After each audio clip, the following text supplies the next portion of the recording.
हमारे चैनल को सब्सक्राइब करें और बेल आइकन दबाएं।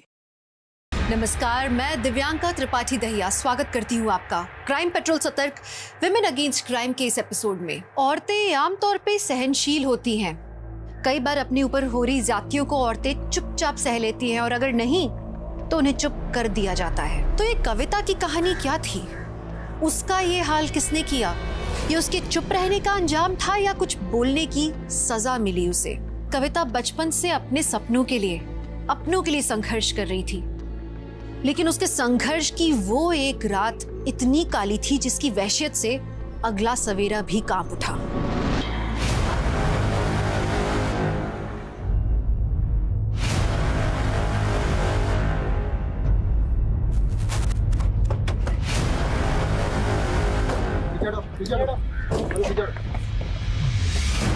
तुरंत गाड़ी में डालो, हॉस्पिटल पहुंचाओ। क्विक। सर, ये देखिए, सीधे जंगल से सड़क की तरफ आ रहे हैं। हो सकता है ये लड़की जंगल से रोड तक सरकते सरकते आई हो। उधर शराब की बोतलें और खाना देखकर लगता है किसी शराबी जुआरी ने इस घटना को अंजाम दिया है। लेकिन कोई रैंडम ऑफेंडर लड़की के हाथ पैर बांध के ऐसे क्यों छोड़ेगा? फिर भी इस तरह के सभी लोगों को राउंड अप करो और लड़की की पहचान पता करने की कोशिश करो।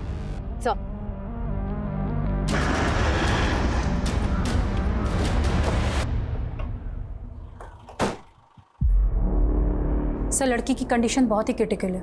आई डोंट नो कि वो बचेगी भी या नहीं। बहुत ब्रुटैलिटी हुई है सर उसके साथ। गैंग रेप हुआ है उसके साथ सर, बहुत टॉर्चर हुआ है उसके साथ। Sir, I am very surprised. इतना सब कुछ हो जाने के बाद भी लड़की ने अपने सांसें नहीं टूटने दी। लड़की वाकई बहुत हिम्मत वाली है, तभी तो इतनी बुरी हालत होने के बावजूद खुद को 200 मीटर ड्रैग करते हुए रोड तक आ गई। लेकिन एक बात समझ में नहीं आ रही है, क्रिमिनल्स ने उसको इतना टॉर्चर किया, फिर उसको जिंदा क्यों छोड़ दिया होगा? अपने 2 लोगों की 12-12 घंटे की ड्यूटी यहाँ पे लगाओ। ये लड़की मुझे 24 घंटे।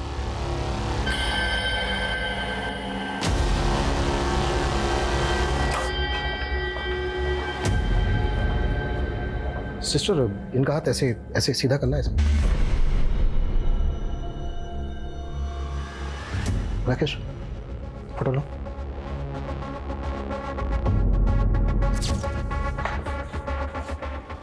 ये जो टैटू है, इसमें किसी साउथ इंडियन लैंग्वेज में शायद ये कोई शब्द है। मे भी किसी का नाम हो। देखो, किसी मिसिंग कंप्लेन में इस तरह के टैटू का जिक्र है क्या? क्रिमिनल्स तक पहुंचने के लिए हमें इस लड़की की पहचान पता करना बहुत जरूरी है। पापा का सपना था कि तो स्कूल की कबड्डी टीम में चुनी जाए, लेकिन अब हाल ये है कि स्कूल का फीस नहीं भरा तो स्कूल से नाम कट जाएगा। भैया, क्यों ना हम पढ़ाई के साथ साथ कोई और काम ढूंढ ले? बाबा का सपना भी तो पूरा करना है। हम दोनों मिलकर माँ का हाथ बटाएंगे। ऊपर वाला बड़ा है निर्दयी। अब इस उम्र में तुझे विधवा कर दिया, ऊपर से 2 बच्चों का भार। उसे तू ना चिंता मत कर, हम सब सही कर देंगे। तू ही पहुंचाया हमें इस हाल में, लेकिन तेरे इरादे हम कभी कामयाब नहीं होने देंगे। रस्सी डल गई, इसकी ऐंठन खत्म नहीं हो रही। तो रुक, अभी बताता हूँ तुझे। रावट बना देंगे तुमको। देख लूंगा तुम सबको। इस केस से जुड़ी कोई मिसिंग कंप्लेन तो नहीं मिली और उस लड़की की आइडेंटिटी पर भी कोई लीड नहीं मिल रही है। मैंने पता किया, उस लड़की के हाथ में जो टैटू है वो कन्नड़ में वेंकट लिखा है। हो सकता है किसी आदमी का नाम हो जो उसके बहुत अजीज हो। सर, हो सकता है वो लड़की कर्नाटका से यहाँ आई। मानसी, एक काम करो, उस लड़की की फोटोग्राफ साउथ इंडिया के पुलिस हेडक्वार्टर्स में सर्कुलेट करो। Yes doctor. व्हाट? कोमा में चली गई? डॉक्टर, जल्द से जल्द उस लड़की को कोमा से बाहर लाइए, इससे पहले कि क्रिमिनल्स अंडरग्राउंड हो जाएं।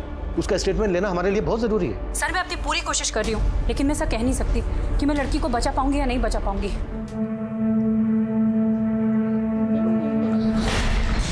रिया, ये क्या किया तूने? कहा था ना तुझे अपनी बेटी को काम पर मत लेके आना। अब इस नुकसान की भरपाई कौन करेगा? हाँ, बेटा तू थोड़ा ध्यान रखा कर। ऐसी गलती होगी तो कौन काम पे रखेगा बता। एक काम भी छूट गया ना तो घर चलाना मुश्किल हो जाएगा। समझ नहीं आ रहा कि तुझे घर में कैसे अकेले छोड़ के जाऊं। मम्मी मैं अकेली रह लूंगी, अब मैं बड़ी हो गई हूँ। तुम नहीं जानती कि दुनिया कितनी खराब है।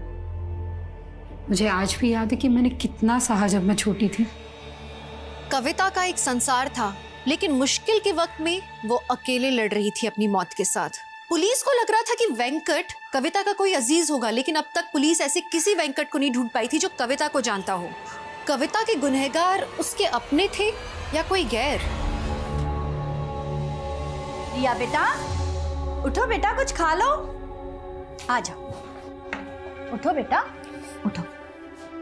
मुझे नहीं खाना, मुझे मम्मी के पास जाना है।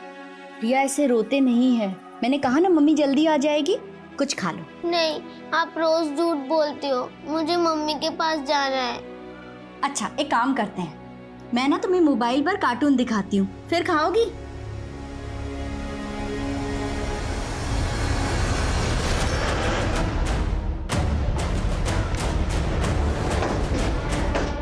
सर मैं नंदा, मैंने ही आपको फ़ोन किया था। वो जब मैंने कविता की फ़ोटो देखी, कविता मेरी किराएदार है और यहाँ अपनी बच्ची के साथ रहती है। इधर आओ बेटा। सर वो जब से कविता गई है तब से ही ऐसी डरी डरी सी ही रहती है। कविता का पति कहाँ रहता है? वो यहाँ नहीं रहता। कविता ने बताया था कि उससे पहले से ही अलग हो गई है। कविता के पति का नाम क्या है और कविता कहाँ की रहने वाली है? उसके पति का नाम तो मुझे नहीं पता। हाँ, कविता झारखंड की रहने वाली है। अच्छा, कविता के हाथ पे ना एक टैटू है जिसमें कन्नड़ में लिखा है वेंकट। आप किसी ऐसे वेंकट को जानती हैं जिसको कविता जानती हो? नहीं सर, मैं कविता के बारे में ज़्यादा नहीं जानती हूँ। अभी 4 महीने पहले ही वो यहाँ रहने के लिए आई थी। पर हाँ, उसका एक बड़ा भाई है और आखिरी बार वो उससे ही मिलने के लिए गई थी। हाँ कविता? दीदी मैं अपने बड़े भैया से मिलने जा रही हूँ, आने में थोड़ी देर हो सकती है। आप तब तक रिया का ध्यान रखेंगे? हाँ हाँ बिल्कुल, अच्छे से रहना। बाय बेटा। बाय। लेकिन वो आई ही नहीं, और जब मैंने यहाँ की पुलिस को बताया तो उन्होंने भी कुछ ज़्यादा इंक्वायरी नहीं की। कविता का भाई रहता कहाँ है? वो मुझे नहीं पता। कविता का नंबर तो होगा आपके पास? हाँ है। कविता के घर की तलाशी लो, हो सकता है कविता के घर में उसके पति और पति से रिलेटेड कोई क्लू मिल जाए। सर मित्रा जी, आपको किसी पे शक है जो कविता का ही हाल कर सकता है? हाँ सर, एक आदमी है मंगल, और मैंने उसके बारे में पुलिस को भी बताया था, पर 2 महीने हो गए पुलिस उसे ढूंढ ही नहीं पाई। ढूंढ नहीं पाए मतलब? ये कौन है मंगल? क्या किया था इसने ऐसा? सर 1 नंबर का नशेड़ी है, पूरा मोहल्ला उससे परेशान रहता है।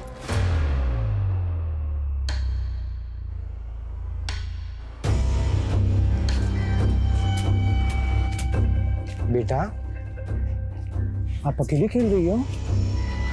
तेरी हिम्मत कैसे हुई मेरी बेटी को हाथ लगाने की? तुम दोनों को अभी अंदर करवाती हो। ठीक हो तुम? लोकल पुलिस से कांटेक्ट करो, पता करो ये मंगल कौन है, इसकी पूरी हिस्ट्री निकालो।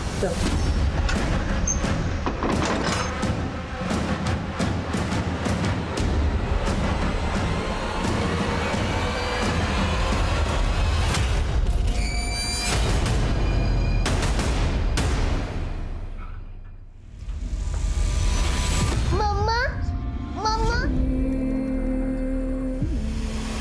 सर, गाजियाबाद पुलिस से मंगल और उसके दोस्त पिंटू का फोटो मिला है। कविता के गायब होने पर नंदा ने इन्हीं दोनों पर आरोप लगाया था।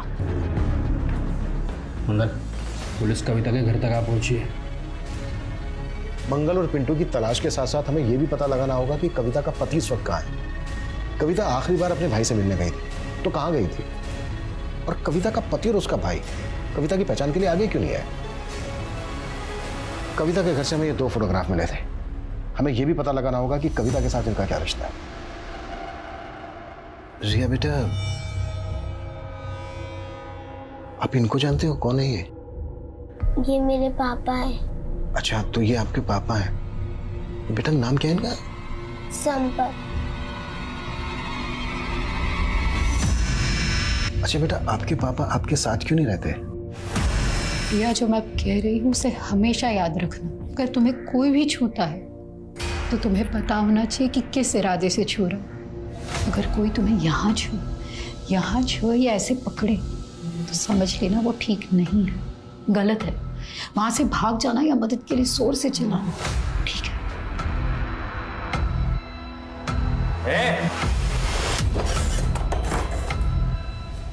ये क्या ज्ञान दे रही है तू इसको? रिया तुम अंदर जाओ। मैं तो रिया को अच्छा ही ज्ञान दे रही हूँ, लेकिन आप क्या सिखा रहे हो रिया को? शराब पीकर घर आते हो, बीवी के रहते हुए पराई लड़कियों पे आंखें काटते हो। रिया पे क्या असर पड़ रहा है, कभी सोचा है आपने? चुप कर। तुझे अगर मेरे से इतनी दिक्कत हो रही है ना तो छोड़ के चली जा। क्यों पड़ी है हमें? हाँ, जल्दी चली जाऊंगी। वैसे भी ऐसे माहौल में मैं अपनी बेटी को नहीं पालना चाहती। जबान लड़ाती है। अच्छा बेटा, जब आप अपने पापा के साथ रहती थी तो कहाँ पर रहती थी? वो भगवती नगर। भगवती नगर में बेटा कहाँ पर? आपको पता मालूम है?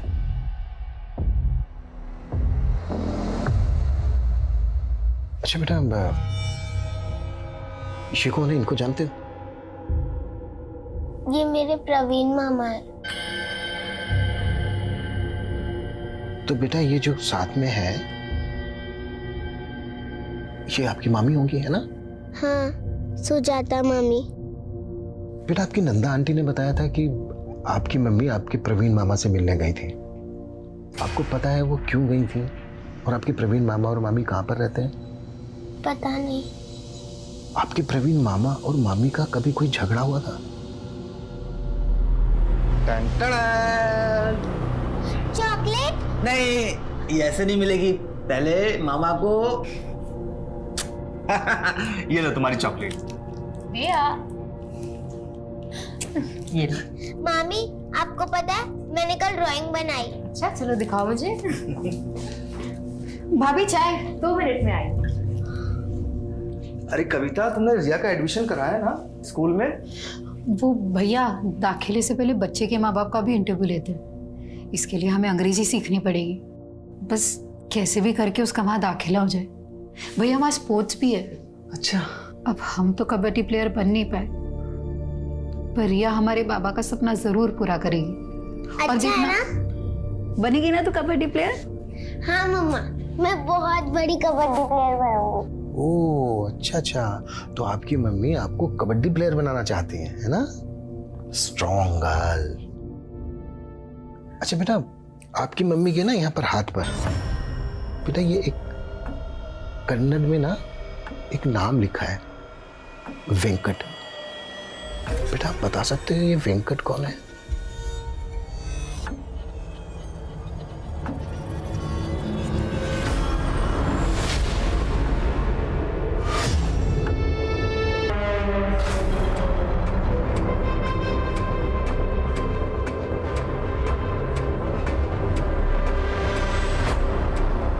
जी नमस्ते साहब, हम आपका जुगाड़ सेट कर दिए साहब, रात को पहुंच जाएगा आपके पास। जी साहब, हमारा भी ख्याल रखिएगा। सर, कविता का फोन 7 अगस्त को मीरा बाग में स्विच ऑफ हुआ और कविता हमें 11 अगस्त को डीवी कॉलोनी की बैक। पॉसिबल है 7 अगस्त से लेकर 11 अगस्त तक लगातार कविता को टॉर्चर किया जा रहा हो। अच्छा, कविता के कॉल रिकॉर्ड्स में कविता के पति संपत, उसके भाई प्रवीण और वेंकट के नंबर मिले क्या? इनके नंबर्स तो नहीं मिले, लेकिन सुजाता का नंबर मिला है। सुजाता ये कविता के भाई प्रवीण की वाइफ? Yes sir. सर, ये नंबर पुरानी बस्ती मोहल्ला नीमसराय के एड्रेस पे रजिस्टर्ड है। एक और बात सर, सुजाता का नंबर 7 अगस्त को मीरा बाग में स्विच ऑफ हुआ और अभी तक बंद है। सुजाता और कविता का फोन एक साथ एक लोकेशन पे स्विच ऑफ होना, ये कोइंसिडेंस नहीं हो सकता। सुजाता से अच्छे से पूछताछ करनी होगी। और रिया ने हमें बताया कि रिया अपनी माँ और पिता संपत के साथ भगवती नगर में रहती थी। एक काम करो, भगवती नगर में संपत का फोटो सर्कुलेट करो, शायद संपत को लेकर वहां से कोई लीड मिल जाए। कविता और संपत 4 महीने पहले अलग हुए थे। पॉसिबल है ये संपत कविता के साथ इन 4 महीने से फोन कांटेक्ट में ना हो। कविता के 4 महीने पहले के कॉल रिकॉर्ड्स निकलवाओ, उसमें शायद हमें संपत, प्रवीण और वेंकट के नंबर मिल जाए। सर,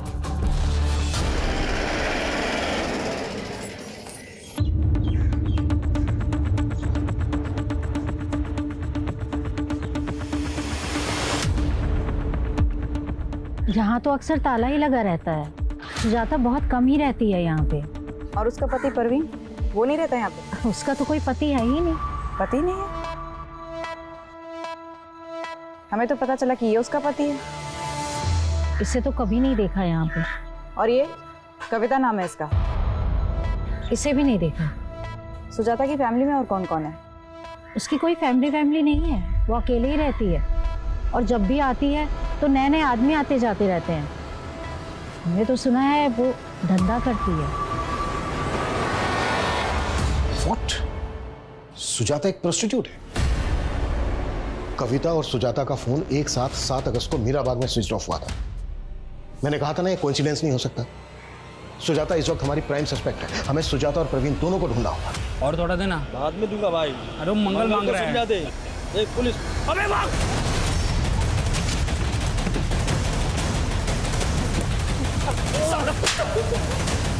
ये बोल, कविता के साथ क्या क्या किया तूने और मंगल ने? साहब मैंने कुछ नहीं किया कविता के साथ। वो मंगल ने कुछ किया होगा तो मुझे नहीं पता साहब। मंगल का है? मैं नहीं जानता साहब मंगल का है। जब तक ये मंगल का पता ना बता दे कुत्ता साले को। साहब मैं सच में नहीं पता साहब।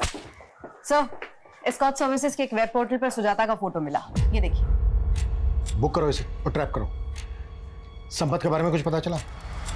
सर, उसके झारखंड वाले घर में भी ताला लगा हुआ है। झारखंड पुलिस से पूछा तो पता चला कि संपत दिल्ली के किसी बार में वेटर है, लेकिन कौन से बार में ये नहीं मालूम चला। तो मालूम करो संपत क्यों और किस मकसद से गायब है। कहीं ऐसा तो नहीं है कि वो इस केस का राजदार है?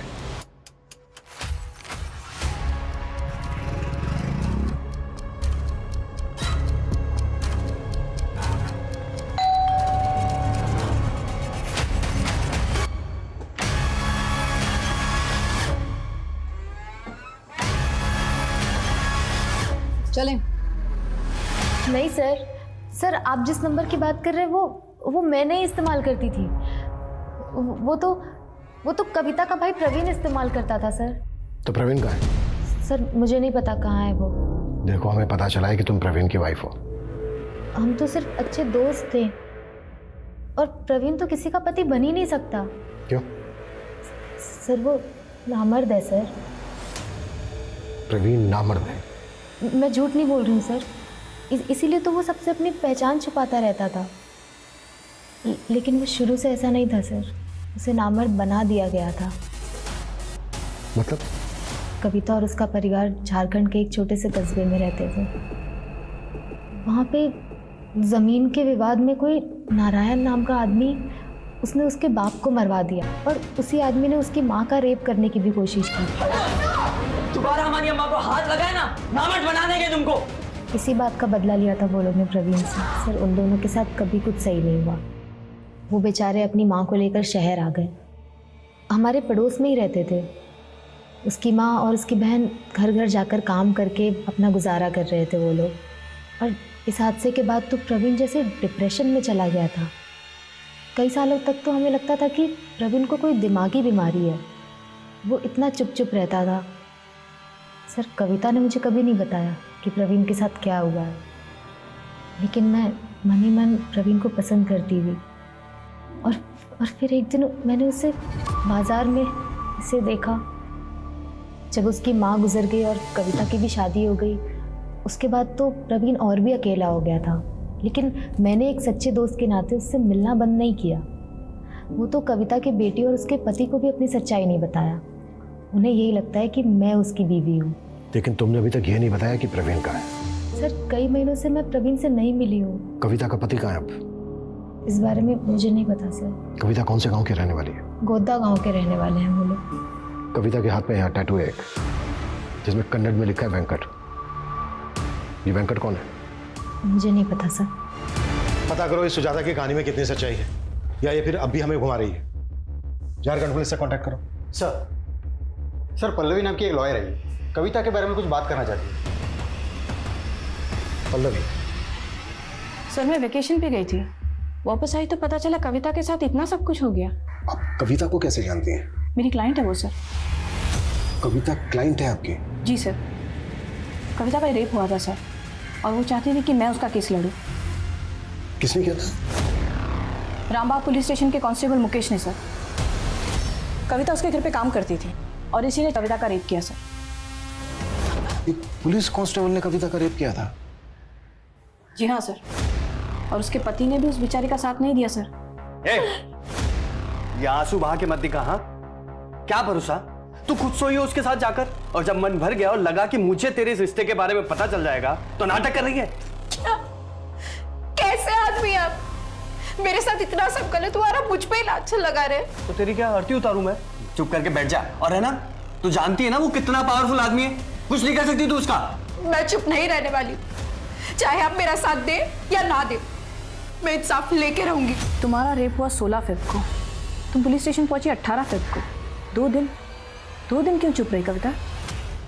मैं बहुत डर गई थी मैडम, मुझे लगा कि मेरे पति मेरे साथ थाने चलेंगे, लेकिन मैं उस कांस्टेबल के बड़े साहब से भी थाने जाके मिली, लेकिन वो बोले कि मेरे मेडिकल रिपोर्ट में लिखा कि मेरा रेप ही नहीं हुआ।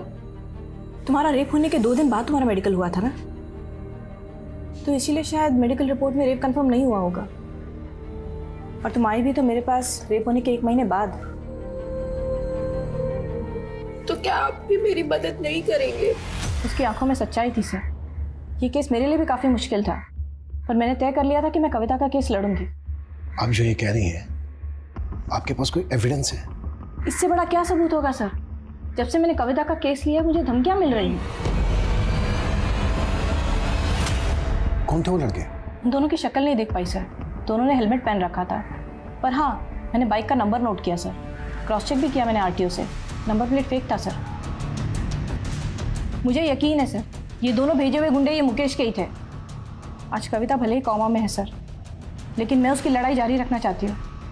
आपसे बस यही उम्मीद है कि कविता को इंसाफ दिलाते टाइम आप ये नहीं देखेंगे कि आरोपी आप ही की तरह एक पुलिस वाला है।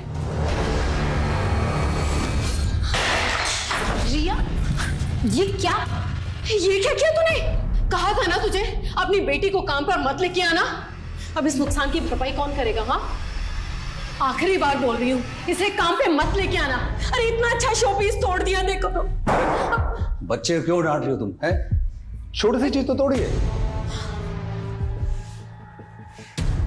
तू टेंशन मत ले, चाय बना खिला पहले। जी सर। सर, हमने इस केस को बहुत अच्छे से इन्वेस्टिगेट किया था। कविता के आरोपों में कोई सच्चाई नहीं थी, सरासर झूठ बोल रही थी वो। कहीं ऐसा तो नहीं है कि तुम कांस्टेबल मुकेश को बचा रहे हो? सर, मैं किसी को नहीं बचा रहा हूँ। हाँ, मुझे अभी पता चला है कि कविता के साथ गैंग रेप हुआ है। I am sorry for that. लेकिन ये साबित नहीं हुआ था कि मुकेश ने कविता का रेप किया था, बल्कि उसके पति ने भी उसके खिलाफ गवाही दी। क्या है ना साहब, मेरी बीवी हमारी बेटी को अंग्रेजी मीडियम में भेजना चाहती, तो इसलिए ज्यादा से ज्यादा पैसा जुटाने में लगी रहती है साहब। मतलब असल में कोई रेप नहीं हुआ उसके साथ? वो बोल तो रही है उसका रेप हुआ है, पर मुझे नहीं लगता। सर, जब कविता का हस्बैंड ही उस पर डाउट कर रहा था, हम भरोसा कैसे करते? और सर, उसके मेडिकल रिपोर्ट से भी ये स्पष्ट नहीं होता है कि उसके साथ रेप हुआ था।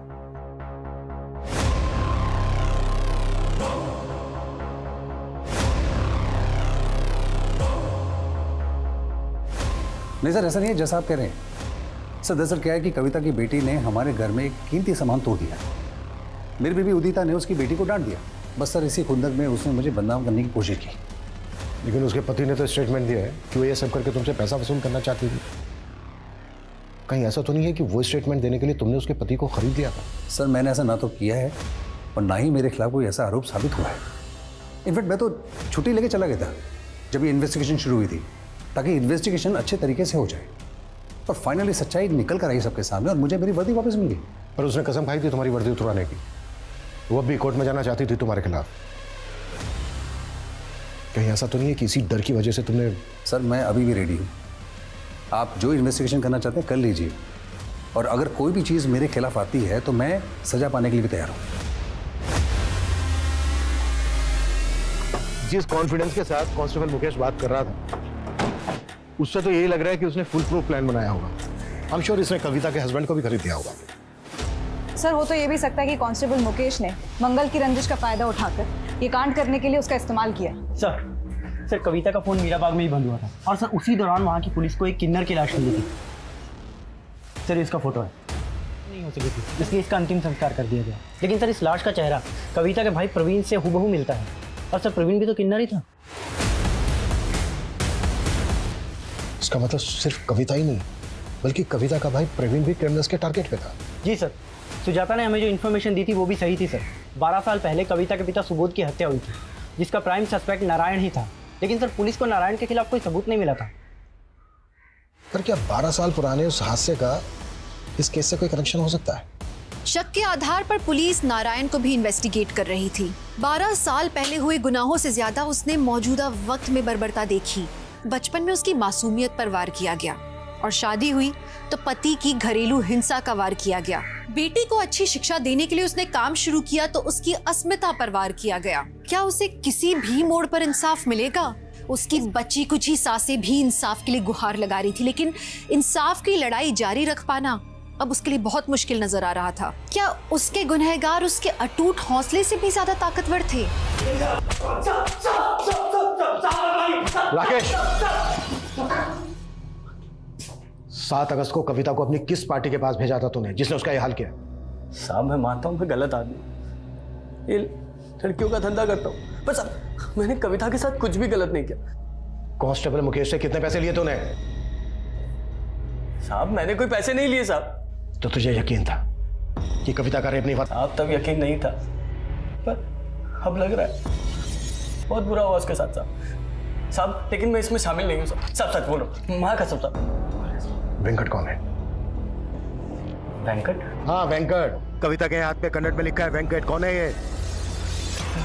हाँ साहब, वो कविता के कलाई पे साउथ इंडिया भाषा में कुछ लिखा तो था, पर साहब मुझे नहीं पता वो वेंकट लिखा था साहब। वो बोली थी वो शादी के पहले का लिखा था, उसकी माँ के साथ कर्नाटका गई थी तो मंदिर के बाहर गुदवाया था।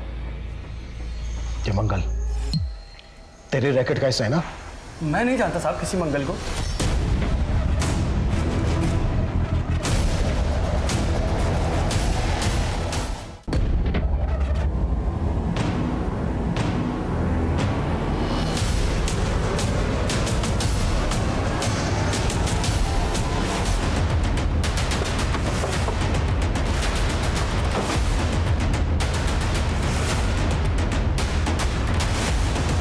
सर मेरा फ़ोन आया था सर, मैं बस 2 मिनट के लिए बाहर गया था, इतने में समझ नहीं आ रहा है कौन अंदर गया। तुम्हारे इस फोन और 2 मिनट के चक्कर में एक इंसान की जान चली गई।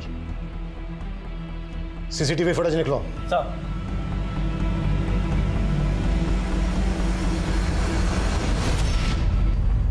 इसने सर कपड़े तो वार्ड बॉय के पहने हैं, लेकिन ये हमारे हॉस्पिटल का स्टाफ नहीं है सर। इस आदमी की फोटो हर जगह सर्कुलेट करो, पता करो ये कौन है। हॉस्पिटल के बाहर का सीसीटीवी फुटेज भी चेक करो ये आदमी कहां से आया, किस डायरेक्शन से आया और किस डायरेक्शन में भागा। क्विक!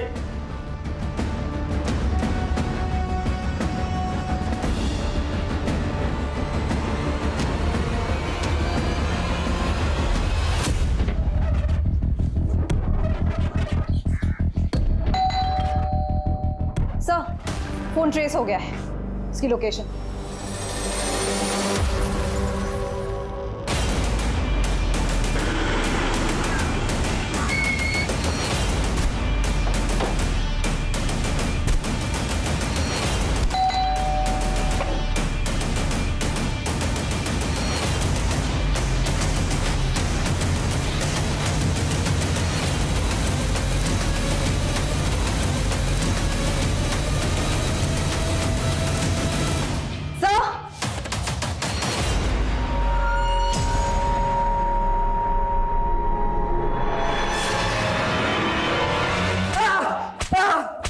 मानसी,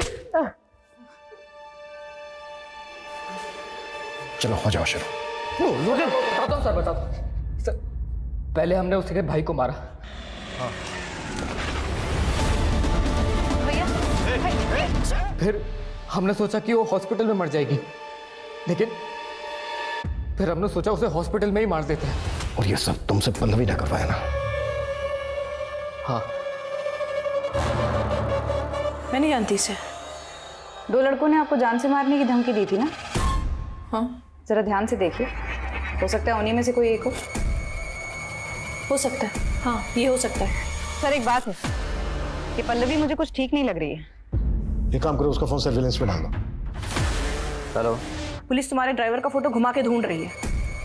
ज्यादा देर जिंदा नहीं रहना चाहिए, वो मार के गायब करो उसे।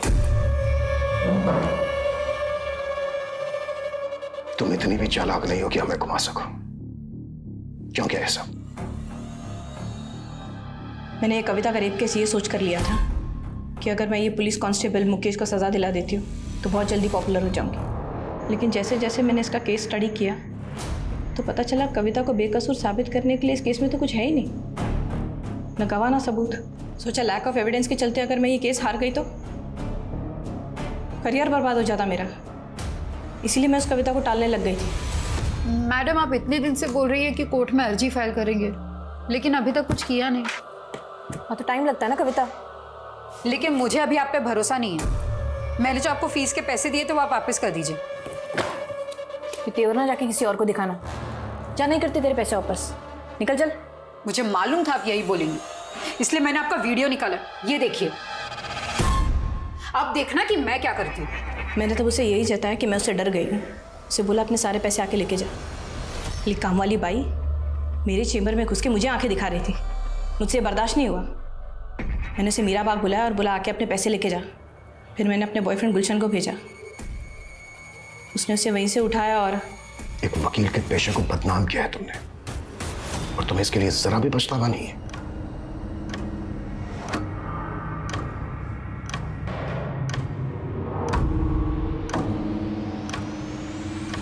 हम अक्सर देखते हैं कि इंसाफ की लड़ाई सौदेबाजी का व्यापार बन जाती है। सच को अक्सर मक्कारी से दबा दिया जाता है, जो हमारे मन में कानून के लिए अविश्वास पैदा करता है। यही वजह है कि पल्लवी से धोखा खाने के बाद भी कविता ने कानून का दरवाजा नहीं ठकठकाया और उसके बाद उसके छल में फंसकर अपनी जान गंवा दी। लेकिन कविता का इंसाफ आज भी अधूरा है। मंगल तो पुलिस की गिरफ्त में आ गया, लेकिन मुकेश आज भी सलाखों के पीछे नहीं पहुंच पाया। कविता का अंत इसलिए भी दर्दनाक है क्योंकि उसकी बेटी रिया इतनी छोटी सी उम्र में अकेली हो गई। रिया का भविष्य कैसा होगा ये सोच के भी डर लगता है, क्योंकि इस दुनिया में एक बच्ची के लिए, एक औरत के लिए जैसे दिन ब दिन वहशियत बढ़ती ही जा रही है। लेकिन नहीं, अब और सहन नहीं करेंगे। औरत खुद के लिए अब अपनी दुनिया बदलेगी। एक औरत ही औरत का साथ देगी, तब असल में बदलाव होगा। तो चलिए, मैं दिव्यांका त्रिपाठी दहिया अब लेती हूँ आपसे विदा। फिर मिलूंगी एक नए केस के साथ। तब तक देखते रहिए क्राइम पेट्रोल सतर्क, विमेन अगेंस्ट क्राइम। एक औरत परिवार, अब हर औरत का भार। स्वस्थ रहिए, सतर्क रहिए। जय Hind. For more updates, subscribe to our channel, click the show links and enjoy watching the videos.